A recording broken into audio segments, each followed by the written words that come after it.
सर्वच ठिकाणी camera trap लावतात. त्याचे नेहमीचे तुम्हाला माहिती असेल ना पूर्ण येणं जाणं त्याचं आहे. आमच्या माणसं सांगतील तसं कॅमेरा ट्रॅप लावा. पहिल्यांदा ड्रोननी सगळं पहिल्यांदा बघून घ्या पुढं काय आता सध्या आहे काही आणि announcement वगैरे करा. तुम्ही सुद्धा गावातल्या लोकांना सांगून द्या की लहान मुलं वगैरे, कारण काय ते सगळे बाहेर आले लोक म्हणजे त्यांचं मुलगा काय आपलं काय लहान मुलगा आहे ते, म्हणजे त्याची काही चुकी नव्हती तो आपल्या आई चालत होतो आहे ना. असं इन्सिडेंट परत व्हायला नको. काही 10 मिनिटापूर्वी आला गावातून, 10 मिनिटापूर्वी गावातून आला त्याच्या मामा बरोबर आणि फक्त आई बरोबर गेला ना डायरेक्ट. बिबट्यांचं काय ना म्हणजे मोठ्या व्यक्तींवर शक्यतो हल्ले करत नाही है ना. बिबट्या हा वाघासारखा नाही. बिबट्या एकदम असा प्राणी लाजळू प्राणी, त्याला आवाज आला की लगेच पळून जातो. त्याचं एकच आहे कुत्री, ते शेळ्या बकऱ्या आणि लहान मुलं. तर त्याच्यामुळं लहान मुलांना शक्यतो अशा ठिकाणी आणू है ना. मोठ्यांचा काही इश्यू नाही. आणि ते तुम्ही जरी काम करत असाल तरी पण तुमचं काहीतरी गाणे वगैरे वाजवणं किंवा बाकीचे काय मोबाईल गाणे लावून ठेवायचे, तुम्ही काम केलं तरी चालेल. आवाज झाला पाहिजे, शांतता असेल काय असेल ना तर मग ते थोडंसं है ना अटॅक करायचं. आणि विशेष म्हणजे हे मेंढपाळ लोक आहेत ना, सर्वात सोपी शिकार ते आहे. त्यामुळे ते ज्या ज्या शेजारी तो शिरतोय त्याच्यामुळे येतो तो. आता आपल्याला थोडस त्यांना शिरागड इथे किती अंतर आहे मेंढवाल्यांचं? बरंच अंतर आहे पुढे आता. पण अगोदर डांबुर्णेकडे इकडे होतं ना ते पाणी. आता बघा ऊसाचं शेत आहे. मी शिरूर मध नाही, मी पुण्यामध नाही. आमच्याकडे सगळ्यात जास्त प्रॉब्लेम चालू आहे जुन्नर आणि शिरूर. सगळं ऊसाची शेती आहे. पाणी वगैरे दिलं की थंड वातावरण राहतं, आतमध्ये जाऊन बसतो आणि लपायला जागा आहे त्यांना. त्यांची पिल्लं इथंच होतात. त्या आता ते जंगल विसरले, ते सगळे शेतामध्येच राहायला सुरुवात केली त्यांनी. तर त्याच्यामुळे कसं आहे की आपल्याला पण ते थोडंसं काळजी घेऊन काम करावं लागेल त्याच्यामध्ये. ठीक आहे, ते पहिल्यांदा सगळ्यांना असतील. मला कोणाची कंप्लेंट यायला नको. या एरियामध्ये पहिल्यांदा तुम्ही तुमची लोक वगैरे फिरून अनाउन्समेंट करून द्या. गाडी चालू करायची. प्रोसेस पोलिसांना ते बोलून पहिल्यांदा प्रोसेस पास करून. पहिला इनका निरोप आया मुझे तो मैंने बिलास आपको लगेच लगा. नहीं अच्छा काम किया आपने. बिलास आप सब दिवस आपको लगाया. ऐसा सबको क्या जल्दी आ जाओ. मागच्या वर्षी जसं ऍक्टिव्हिटी वाढली ना सर, आपली भेट झाली होती. मी आलो होतो लागले. बरोबर. मागच्या वर्षी जेव्हा त्याची ऍक्टिव्हिटी वाढली ना, तेव्हा सरांची माझी भेट झाली होती. मी त्यांना तसं कल्पना दिली होती. त्यांनी जे सांगितलं होतं ते त्यावेळेस उन्हाळ्यात गरज होती, आम्ही ते केलं होतं. त्यामुळे आम्हाला काही तसं जाणवलं नाही.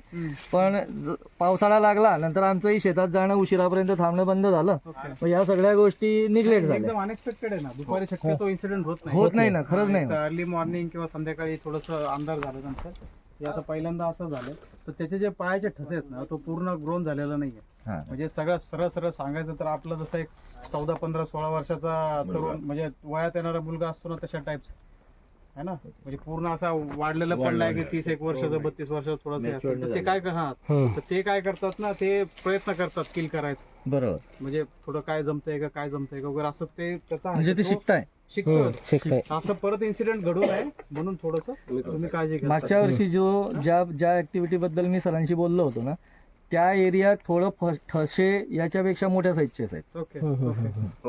म्हणजे दुसरा प्राणी. मागच्या वर्षी जो त्यांनी फोन केला मी जागेवर गेलो होतो. टाकली काठी काठावर गेलो होतो आम्ही.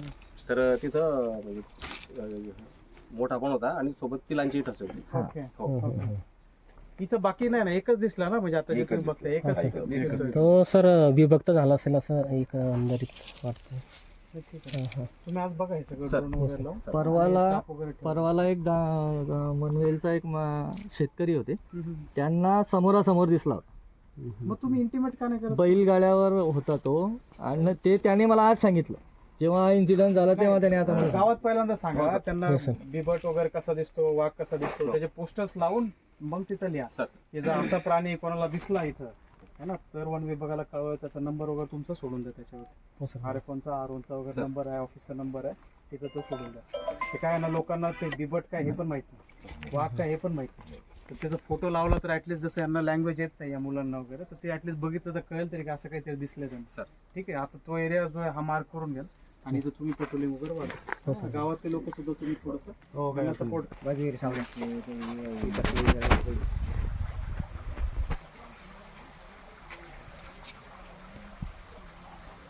परवा ते आपल्या दिसले ना ते नाण्याले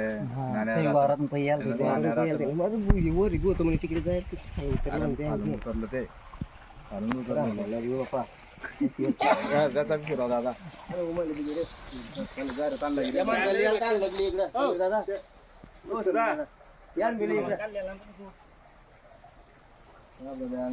एक येत नाही या माणसा इकडे पहिलं घरी ताण लागले बघा मग प्यायचं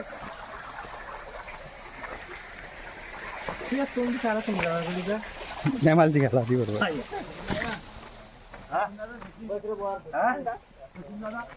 तिकडे जे पुढे ते रेंज नव्हते तिकडे बोलायला गेले